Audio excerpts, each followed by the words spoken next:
4 days na lang, Pasko na. Pero paano sisiguraduhin masaya at masagana ang iyong Pasko? Huwag mag-alala, may solusyon ako para sa inyo. Simulan ang sarili mong negosyo at kuminang kasama ang iyong kita ngayong Pasko. Narito ang mga negosyong dapat abangan nyo. And the winner is... The winner is... Yuen Mikael! Maging masaya sa tagumpay ng iba dahil pwede mo rin daw itong pagkakitaan. Ang tropeyo ng iba, malaking kita pala ang dala. Ang award-giving body sa kalye. Ngayon lang ako nakatanggap ng ganitong award. Masaya po. Maiyak pa tayo.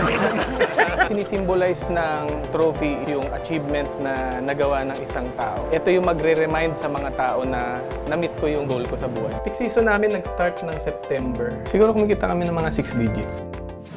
Crepe na ice cream o ice cream na crepe. Ang viral dessert na ito, matamis na tagumpay din ang dala sa batang negosyanteng nagsimula nito. Minsan may pila, kala ko yung product pinipicturean. Kasama na din pala yung mga gumagawa din po ng crepe. So yung iba po kasi working student. So natutuwa po ko na nag-work po sila and ginagamit po yung funds na yun para sa school nila. Natikman mo na ba ang Super Pork Chop? Ang sagot sa matinding gutom ng bayan at ang kita, super din daw. May secret part na kinukuha na. So pag kinap namin po siya talaga, as is na yung kalaki na talaga siya. Hindi lang sa malaki, syempre yung lasa rin. Especially yung gravy po namin, homemade din. Hindi sila talaga nabibintin eh. Lalo ngayon na may only rice na kami. Lahat na yan sa Pera Paraan. Magandang good afternoon for today's video. Mahilig ka ba sa masarap na maganda pa? Ano ba to? Ice cream ba to o pancake? Nako, mukhang hindi. Masubukan na lang tong gawin.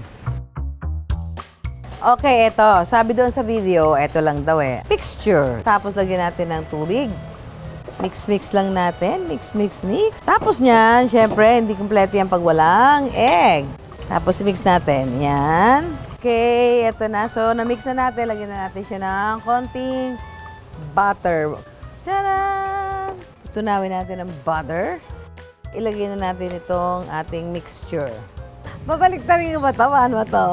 Taran! Teka lang. Oops! Umaangat-angat na. Pag umaangat na, ibig sabihin, ano na siya, malapit na siya maluto. Tarang! Whoop!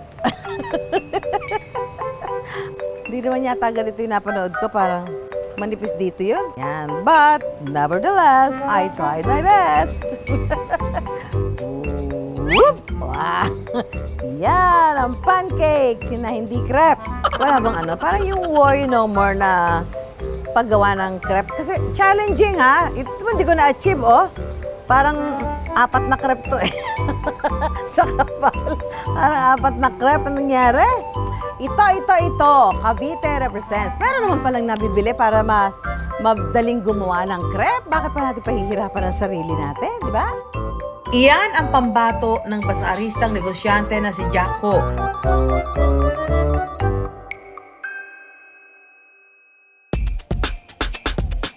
Dahil panahon na naman ng mga bazaar, ang 24 anyos na si Jaco, dito naisipang ipakilala ang kanyang crepe business. Mahilig po kami ng family ko sa crepe. And sometimes po naghahanap kami ng crepe sa mga restaurant. Either mahal or mahirap po makahanap. So napa-idea po ako na why not start my own crepe business. Gusto ko po siya introduce talaga sa local people. Kasi konti lang po nagkakaroon ng ideas about sa crepe. And naisipan ko po mag-open dito sa biggest bazaar in the South.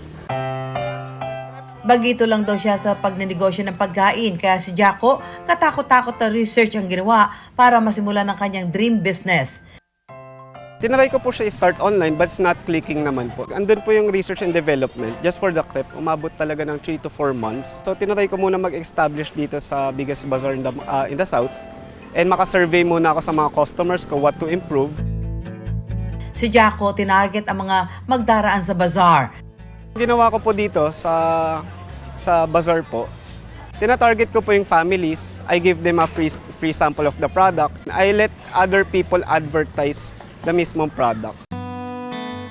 Pero nagsisimula pa lang, sinusubok na ang bida nating young entrepreneur.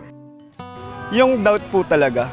Yung doubt. Kasi wala po talaga akong alam sa food industry and may nag-guide po sa akin. Yung family ko. So dumating po talaga na mababa yung sales kasi ang dami ko pong trial and error. So, minsan po, mapalpak yung sa luto because I'm still learning.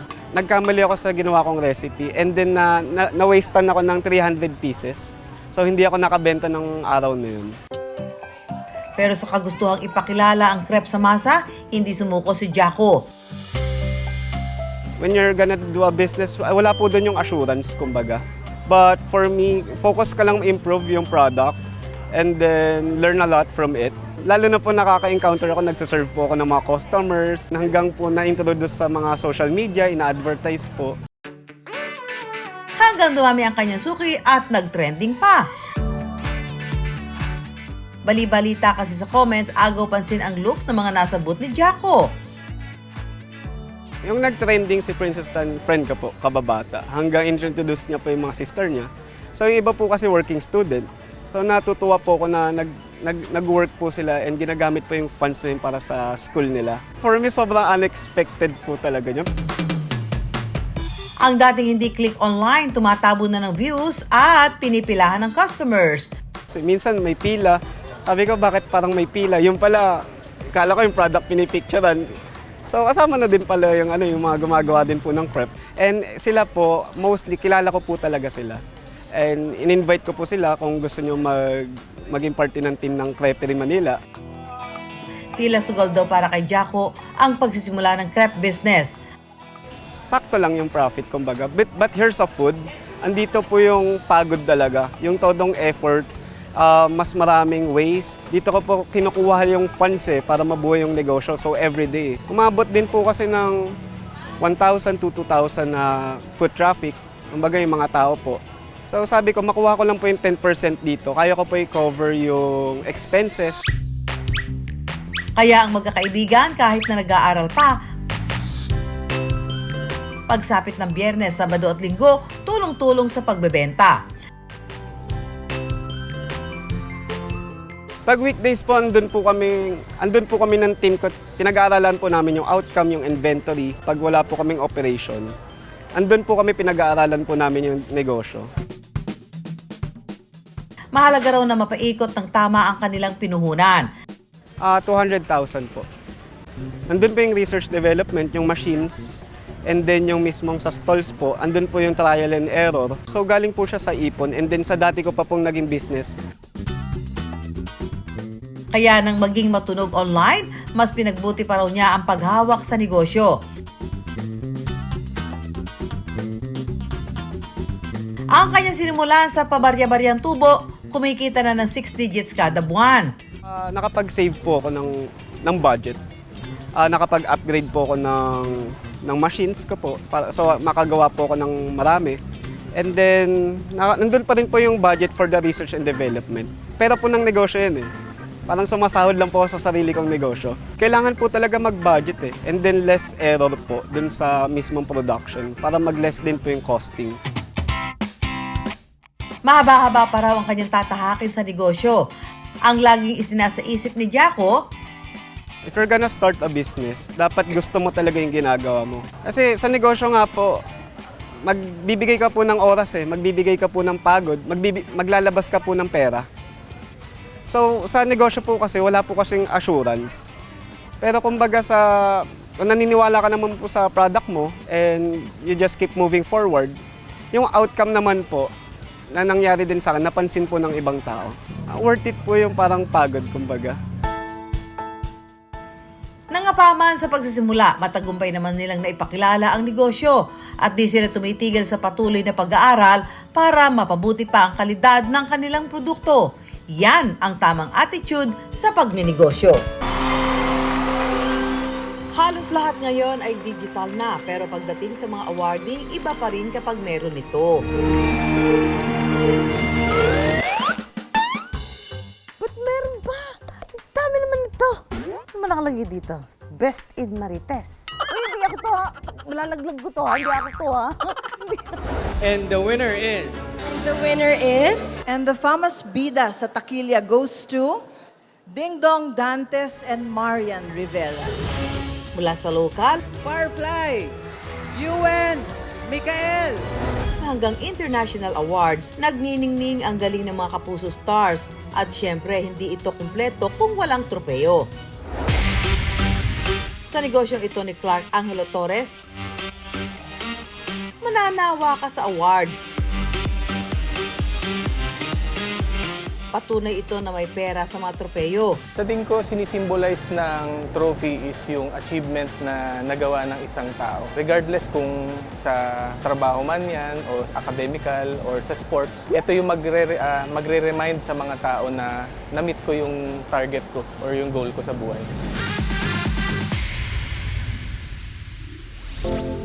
Sino mag-aakala na ang batang pangarap lang noon na magka-awards, negosyo na ito ngayon? Mga kapatid ko saka pinsan ko, nakaka-receive ng medals. Ako, naghahabol din ako ng mga ganong achievement. Unfortunately, hanggang sa tumapak ako ng college, hindi ako nakatanggap ng kahit anong medalya. Ang pinapangarap lang noon, abot kamay na niya ngayon. Nagtatrabaho noon si Clark sa isang casino bilang dealer. Nautusan ako dati nung boss ko na umorder ng trophy sa Recto. Doon nagkaroon ako ng idea doon sa business. Tapos na in love ako doon sa product. Isang taon naging reseller ng trophy si Clark.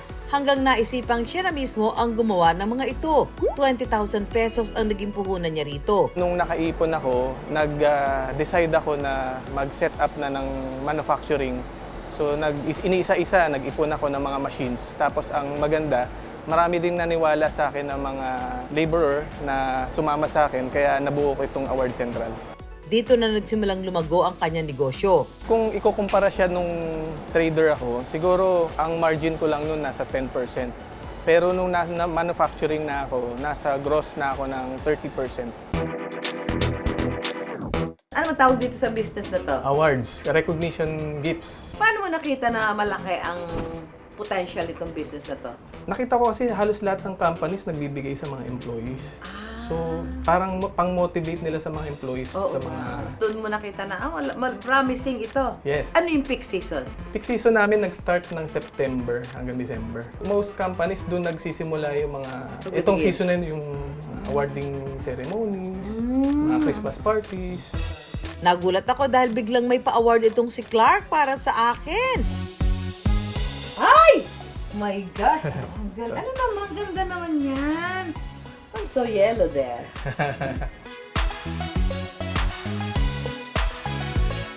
Daming pera. Sana tinutuo mo. Ano material ito? Acrylic. Acrylic na. Acrylic yan. Naka-laser cut siya. Grabe yung sapatos ko. Mamahalin, ha? Ang ganda. Thank you. Thank you. Welcome, ma'am. Sa pabrikang ito ginagawa ang iba't ibang klase ng tropeyo. Meron sila rito mga gawa sa crystal na pinaka-elegante raw sa lahat. Ito, mga pre-made to. So, ang gagawin namin dito, engrave na lang. Ang isang ito gawa naman sa acrylic. Yung acrylic is mas matibay. So, kahit na mahulog siya, hindi siya mababasag. Yari naman sa resin ang tropeyo ito na may disenyong agila. It took siguro 1 month para ma-produce to kasi medyo... Pinakamabenta raw sa lahat ang mga tropeyong yari sa salamin o glass. Sa tingin ko yung glass, yung material niya is nag-signify ng elegance. Although fragile siya, pero sa tingin ko kasi pag fragile, siyempre iingatan nung makaka-receive yan. Mabusisi ang paggawa nito dahil mano-mano ang buong proseso. Unang gugupitin ng salamin ayon sa napiling sukat. Saka ito isasalang sa sanding machine para pudpurin ang matatalas na gilid nito. Sunod naman ang buffing process para pakintabin ang salamin. Dito sa stage na to, ipapakita natin kung paano mag-engrave sa glass. In-apply tayo na chemical, ito yung magpo-provide ng protection dun sa mga hindi ma-engrave na part ng glass. Ipapatong ang mismong disenyo sa salamin at isasalang sa UV light. Next step, ang sandblasting. Dito, bubugahan ng pinong buhangin ng salamin para lumabas ang disenyo. Pwede nang kulayan ng salamin. Ididikit ang ibang mga parte nito gamit ang resin glue at ready nang i-award ang trophy na ito. Kasama si Clark, maghahanap kami ng gustong magka-award on the spot. Ito na ang sinasabi ko sa iyo, tatalo sa Oscars saka sa Emmys. Dahil ito, instant ito. Ikaw ang magsasabi kung ano ang bagay sa iyong award, ha? Ang award na bagay po sa akin is Ano? Best ano? Best Sexy. Bakit mo nasabing sexy ka? Kailangan makonvince mo kami. Kami ni Clark. Madami pa nagkasabi. Ay, Parang tingin ko naman, sexy ka nga. Sexiest woman along Visayas. Ginusto mo ito, Abigail, ha? May award ka sa amin. Gusto niyo ba makatanggap ng award? Anong award gusto niyo? Best father. Oo, bakit kayo ay dapat maging best father? Question and answer pala. Dahil sa mga anak ko po, Dahil dyan, susulatin natin ang inyong minimithing award.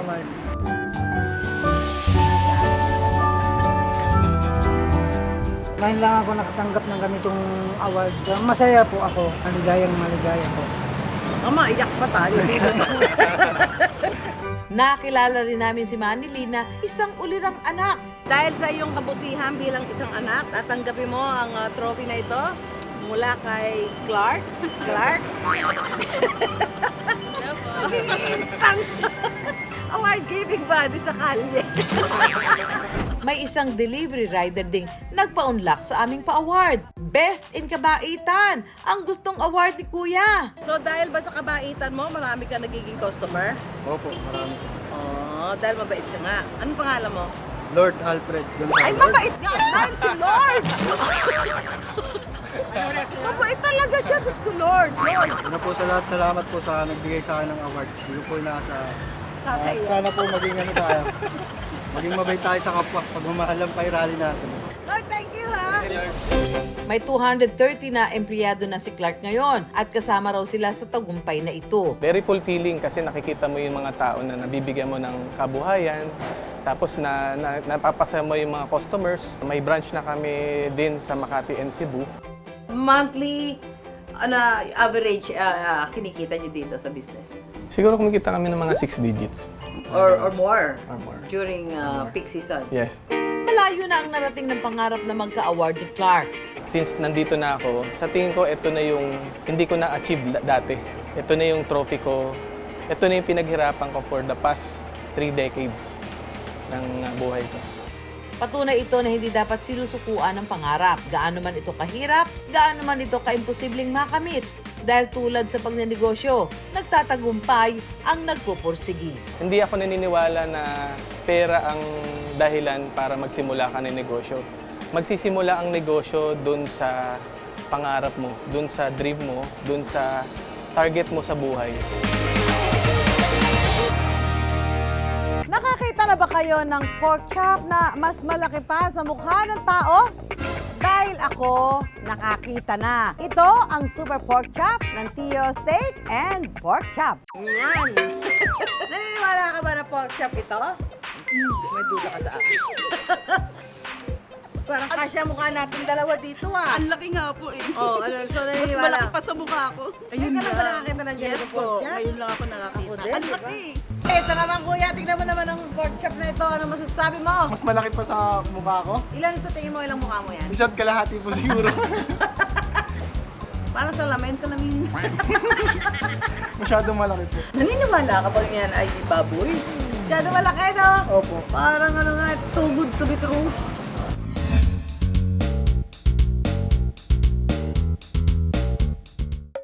Maniniwala ba kayong ang kasikatan ngayon ng Super Pork Chop ay nagsimula dahil sa isang pagkakamali?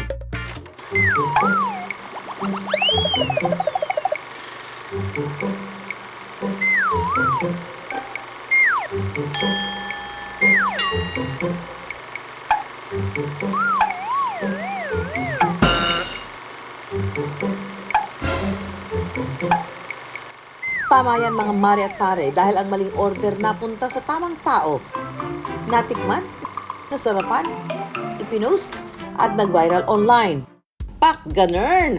Ang kwento ng trending ngayon na Super Pork Chop na dinarayo sa Marikina at Antipolo City. Doon po siya sumikat. Doon po siya nakilala. Doon na siya nag-umpisa. Then, so yun, ang dami ng vlogger na pumupunta. Para sa mga nagdududa sa tunay na laki at kapal ng karne ng Super Pork Chop, ang mga may-ari na ang nagsasabi wala raw daya ang pork chop nila. May secret part po na kinukuha namin. So pag kinat namin po siya talaga, as is na malaki na talaga siya. Hindi lang sa malaki, syempre yung lasa rin po. Tsaka especially yung gravy po namin is homemade din po siya. Step by step pang ipakikita ni Carl kung paano ito inihahanda at iniluluto. Ang procedure po nito is ina-dry, wet, dry and fry po natin. First po gagawin natin, i-coat po natin siya ng breadings po. Massage po siya. After natin sa breadings po, dito tayo sa egg, sa wet po. Make sure po na na-coat po lahat. Then after po, dito na po tayo sa breadcrumbs natin. Sa super pork chop po natin is marinated na po siya. 1 day po siya minamarinate. Then sa flours po natin, breadings po is timplado na rin po siya. Ito na po ang well-coated na pork chop. Luluto po natin siya sa 180 degree Fahrenheit. In cooking time, 2 minutes 30 seconds. Bakit may oras po ang cooking time ng super pork chop? Para hindi po siya ma-overcook, hindi siya matigas pag sinerve po. And juicy pa rin po siya kapag isa-serve po natin. Kailangan high heat po para yung cook nung meat mismo, hindi siya mahihilaw. After 1 minute, flip po natin. Para side to side po siya naluluto. 2 minutes 30 seconds na po ang cooking time niya. Pwede na po siya ihango. Ang super pork chop, super tipid din daw. Sa halagang 208 pesos, may isang order na with mixed veggies, rice, and only gravy. Pagtungtong naman ang alas 2 ng hapon hanggang alas 6 ng gabi, only rice na ang kahit anong rice meal nila sa parehong halaga. Ang gusto kasi nila na hindi sila talaga nabibitin. Lalo ngayon na may only rice na kami. Ilan pa sa kanilang specialty ay ang premium steaks. Sa halagang 328 to 388 pesos, matitikman na ang USDA butter-aged ribeye at Australian sirloin, porterhouse, and butter-aged T-bone. Mag-feeling nasa Japan naman sa kanilang Taste of Japan menu. Siguradong uwishi o yummy daw ang kanilang katsu curry at cheesy menchi curry. Higit 1 taon pa lang ang Tio Steak and Pork Chop pero may 2 branch na sila. Ang super friends sa likod ng negosyo, sina Ciel, Carl, Kin, Marvin at Kyla. Ang dating childhood friends lang, magkakasosyo na rin ngayon sa negosyo. Nilakasan lang namin yung loob namin kasi wala kaming choice eh. Nandun na yung idea, nandun na yung plano. So execution na lang ang gagawin namin. Sama-sama po kami. Sama-sama talaga. Kasi gusto niya, lahat kami, umunlad kami. Kung paano niya kami bibuild up, paano niya kami tutulungan, paano yung buwag patakbo ng negosyo. Sa kanya po lahat ng idea. Kumbaga siya yung mentor namin. Pagdating naman sa pagtutukan ng mga gawain, wala raw lamangan sa tropa. Available yung isang gagalaw. Tapos, for example, mas malapit ka, siya na yung gagalaw. Nasa iyo yung mga tools, ikaw na gagawa. Wala kaming silipan, kumbaga. Kusa na lang kami. Pero tulad ng ibang negosyo, hindi rin sila nakaiwas sa problema. May na-encounter kami na sinasabi na maalat. Tapos meron naman kami na-encounter matabang naman. Pero sa iba, sakto naman yung lasa. Naniniwala ko magkakaiba tayo ng taste buds eh. Basta nag-stick kami doon sa ingredients namin. Hindi namin binabago. Actually, made to order po lahat ng pagkain namin. Wala kami ini-stock. Nangyayari lang kasi yung kapag sobrang dami na ng tao, yung volume po. So, hindi siya maiwasan na may labas agad kasi sunod-sunod po yung mga orders. Dahil naniniwala sa produkto, nagpatuloy lang ang magkakaibigan. Mas lalo pang ginalingan at pinagbuti ang kanilang serbisyo. Kaya ang 2 branch, sa Marikina at Antipolo, kumikita lang naman ngayon ng 200 hanggang 400,000 pesos kada buwan. Negosyo goals na, friendship goals pa. Kung ano yung nasa isip nyo, gawin nyo lang. Kasi kung pakikinggan nyo yung sasabihin ng ibang tao, hindi nyo yan magagawa. Keep on innovating. Pursue nyo lang, mahalin nyo yung gusto nyong maging business. Lagyan nyo ng puso. Ang tunay na magkakaibigan walang iwanan, sama-sama sa lungkot at saya, sa hirap at ginhawa. At maghihilahan pataas hanggang ang dating pangarap lang, abot kamay ng tagumpay. Ang medalya ni Clark na dating minimithi ang siya nagdadala ng ginhawa at puri. Ang mga tropeo at medalya na kanyang naisipang binebenta, negosyong patok pala ang dala. Barkada goals ni na Carl at Ciel, negosyo ang pinasok, ang giant pork chop na trending, naging susi sa kanilang pag-angat, mula hirap hanggang tagumpay, sama-sama silang lahat. Ang paghahilig sa crepes ni Jaco, ginawa niya negosyo. Inisipan niya ng kakaibang gimmick at flavors ang simpleng crepe at naging patok pa sa lahat ng tao. Kaya bago mananghalian, mga business ideas muna ang aming pantakam. At laging tandaan, pera lang yan, kayang-kayang gawa ng paraan. Samahan nyo kami tuwing Sabado, alas 11:15 ng umaga sa GMA. Ako po si Susan Enriquez para sa Pera Paraan.